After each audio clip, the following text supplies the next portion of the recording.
welcome to another edition of Wise Tips for Wednesday with my guest Kevin Teel, mortgage lender extraordinaire. And we're going to talk. Today we're going to talk about some really fun stuff. Later after Kevin gives us his market update, but it's a stinky problem, but somebody's got to do it, right, Kevin? That's it. That's it. Yeah. They used to call me that. They used to call me this shit, but that's not what they meant. No. That's a different term. Anyway, hey, so crazy day on the market today. Tell us what happened. It was a crazy day. It has been crazy. It's been steady for a while, but it's never good when you start out your day and it says the market just changed for the worse. And then I keep getting emails that says pricing for the worst, pricing for the worst, pricing for the worst. So this is what we call a bad day in the market today. We started out with the start rate being about 4.75, and we probably lost 3/8 of a point today. So that pushes up back up and over 5%, which, 5.25, it's not 6 or 6.5, but we've lost about a half point from where it was 7 days ago on Monday. So not a good day on the market, but it's volatile, and it'll recover like everything does. So we take our lumps and we move on. So it's okay.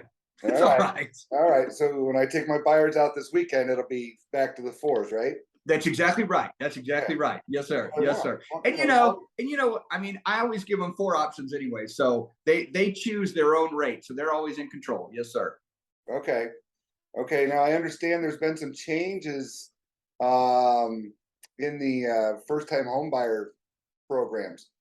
Yes, sir. Tell me about that. What's going on for these guys that are going out and looking for their first house?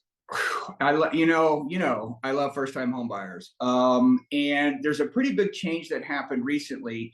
And first-time home buyers have access to first-time home buyer programs through Fannie Mae and through Freddie Mac, Home Possible, Home Ready, things like that. And the income levels for Boulder County, Longmont specifically, have always hovered around $80,000, which means that husband and wife combined, if their income is under $80,000 combined, they have access to this program where they can put 3% down and they have very low mortgage insurance. So it's designed, and they get lower rates really than your conventional rates. It's designed specifically for first-time home buyers to help them get into a house, less money down, less mortgage insurance, lower rate. The rate is typically about 0.25% less than the regular rate. And so now the income limits have just been raised by $100,000, which is huge. Wow. The rate is still 0.25% lower. The mortgage insurance is still an incredible amount lower than a regular conventional loan. And so what we've done is Fannie and Freddie have opened up the possibility for people who make a little bit more money to still take advantage of the first-time homebuyer program. It's the biggest move that's been made by them in that program in probably the last 5 years. So it's very big, very good news for a guy like me. Yeah. I suppose so. No, you said it raised by 100,000 or to 100,000? To 100,000. It was 80,000, right, and now the limit is 100,000. Okay, yes, I thought we all use our verbs differently, and you said by 100,000, so I said, whoa. That's 180,000. That's I'm sorry. What I meant was it was 80 and it's gone up to 100,000. Yeah. Gosh darn, I wish I hadn't bought my first house yet. Anyway. It's a great thing. It's going to open it up to a lot of first-time home buyers, which in this market, they're getting pushed out. So anything we can do to help them is a very good thing for all first-time home buyers. Yes, sir. Awesome stuff. Yeah. I also heard, maybe you can explain this a little better, the 2-1 buy down program that I've been hearing. Is that a Fannie Mae, Freddie Mac thing, or is that Is that a It, lender specific thing? well, yes and no. Lenders have had them in the past, but they've gone away in the last few years. And just about a week ago, one of my favorite lenders brought the program back. It's fantastic. And here's what it does. Let's say that as today, let's say the going rate is 5.25%. So the homeowner, using concessions from the seller, can do the 2-1 buy down program. So if the rate's 5.25, the first year the rate's going to be 3.25 for a full 12 months. Start of the second year, the rate's going to be 4.25 for a full 12 months. And the beginning of the third year, you're back to that start rate again of 5.25%. So all things being equal, if we're buying about a $500,000 house, what that does is it saves the homeowners, the first-time home buyers, or anybody really, it saves them about $10,000 in the first 2 years of buying that house. So we get the sellers to finance that for us, and they can take advantage of the program. It works for people who are maybe between jobs, or maybe only the husband has a job, or two people where maybe we're taking a year off to raise a baby, or we just moved to town and only one person has a job, the other person doesn't have a job yet. It helps all those people who know more money is coming because of a job's coming or going back to work or whatever. So it can really defray that cost for the first 2 years. Okay. Incredible program. I'm happy that they brought it back. It's about time. Yeah. Okay. Well, as a primarily a listing agent, for the most part, we do most of our businesses listings. Yes, sir. So I see that where, all of a sudden we're not selling those houses overnight anymore, and we're not getting the multiple offers, and we're seeing, oh my gosh, 20 days on market, heaven forbid. But let's say I did have a motivated seller, what would it look like on their side? So you said it's a seller concession. Yep. Of how much? Well, for a conventional mortgage, you can do up to 3% of the purchase price in a seller concession. We're not going to be asking for that much for this program. Typically, it's going to be around $10,000. It depends on the price of the house and how much that buy down adds up to over those 24 months. So if I was the mortgage broker coming to you saying, hey, let's put an offer on this house, here's the program we want to utilize, I'm going to be asking for $8,750 in a concession so my buyer can get this property. And that's how I would come to you and give you an exact number, as opposed to just saying, oh, it's 12 grand. It might only be $9,000. That's what we would ask for. And so to the seller, what we would do would be to raise the price of the house by that corresponding dollar amount.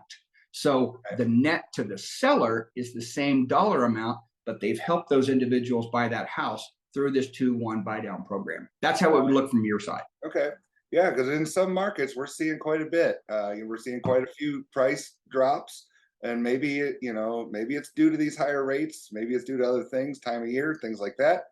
The August slide, or whatever they call that sometimes. Yeah. But that's a good tool. I think I might have to introduce that to a few people and see what. Yeah. So if you see it come across your desk, now you'll know kind of why we want to do that. The bottom line is the same net for the seller, just helps the buyer out a little bit. So don't be surprised if you see it. Okay. Yeah. Cool. Yeah. Cool. Well, before I get into the septic system talk and what's required, yes, some quick tips on that. Anything else you want to bring up that we should know about? I haven't done in the last few years. It's all been a lot of strictly home buyers. Now I'm kind of seeing things transition over to investors. There is one program that has opened up recently for us wholesale guys, that we haven't been able to do for a while, and that is the DSCR program, which really stands for Debt Service Coverage Ratio. What that means, Damian, is this: if you're going to buy an investment property, typically they look at all your income, all your outgo, and they say, well, your debt to income ratio is X. You can't afford to buy a property because that property doesn't cover the mortgage enough, so therefore you can't do it. lenders have opened up this program to say, doesn't matter what your debt to income ratio is, as long as you have 25% down and can buy this property, and the lease on that property covers the mortgage within a certain percentage, you're now an investor. So if you've got 25% down, you now can be an investor. It doesn't go against your debt to income ratio, and it allows people to get into investing in properties, which is a huge thing I like to that. do. So, you know, some people are self-employed, they don't have good debt to income ratio, but they've got the money and they want to be an investor. It's a program designed specifically for them. The rates are a little bit higher, but it gets you into starting out to being an investor and building your portfolio of properties. Yeah. It's a great way to do it. Well, I'm going to talk to you about that later. Well, okay. That off sounds camera. great. That sounds great. It's nobody's business but mine. That's exactly right. I like that. Okay, cool. Cool. Yep. Well, let's talk about that stinky subject, the septic. Let's do it. So Let's do it. In Boulder County, you're required to get your septic system inspected if it has one still, which, you know, there are quite a few homes in this area still have them. But septic systems, well, let me just explain what a septic system is real quick for some of the people that don't know. When you have a house, your poop has to go somewhere, your pee has to go somewhere. Every time you run a sink, every time you run a faucet, it has to go somewhere. So it goes into a tank, which then drains out into what's called a leach field, and that's where it kind of naturally filters the water. And then about every year or two, you're supposed to have that tank, everything pumped out of there. Okay, so that's what that's about. But well, a lot of homes were built, you know, back in the 60s and 50s. They have septic systems, but government is now requiring that they be upgraded, which for the EP, you know, for the environment is really good stuff. Technology has improved on septic systems as well. So I just want to let you know, because I'm going through this right now with a seller. The septic came up that it needed to be replaced. The house was built in 1964. So we're looking at a probably $25,000 to $30,000 fee, which on an inspection objection is pretty hard. Hits you pretty fast. Have you had to deal with that at all? I have not had anything that pricey, Damian. I've got some clogged up lines going out to the main drain, but nothing like that. No, sir. Yeah, because you're That's shocking. You're on the city system, and you know you just yes, sir. the router, and they come out and do their thing, right? That's right. So, so basically when you transfer property, you have to have a clean inspection, or at least have it agreed upon that it will be replaced in a certain amount of time. So if you're looking to buy a house and it's an old house, this is something you want to have it inspected, like by a professional inspector that inspects septic systems. So just make sure you're considering that when you're about to buy, because it could cost you $30,000 to $35,000. And like I said, in Boulder County, it's required. However, in some counties, I don't think it is required just yet. So it's not everywhere in the world. I know that. So you could be in El Paso County, and that could be a lot different story, right? And right. I don't work. And even though it's not required, you should do it anyway. Exactly. Yeah. And when it comes to homes in town that are connected to the city, you definitely want to have that sewer scope done, because back in the 50s and in the 60s and 70s, when a lot of these homes were built in Longmont or in Boulder County, they use the clay tiles, and roots intrude and they break, and there's all kinds of problems. So if you don't catch it at inspection and you buy the home as is, which was a big thing here 4 or 5 months ago, then you know, you might inherit a $8,000 septic or a sewer line repair that you didn't know about. So again, when you're working in real estate transaction, please have somebody representing you. Both sides should have representation. It's just the easiest and best way to do it. If you're a seller, you're going to make more money. It's proven. So anyway, I want to thank Kevin Teel again for giving us that little market update and a few tidbits there. Yes, And sir. you know what? Have a great rest of your week. I know it's only Wednesday, but have a good rest of your week, buddy. Yes, sir. You do the same, my friend. You too, man. Have a great one. We'll see everybody next week. All right. Thanks, Damian. You bet.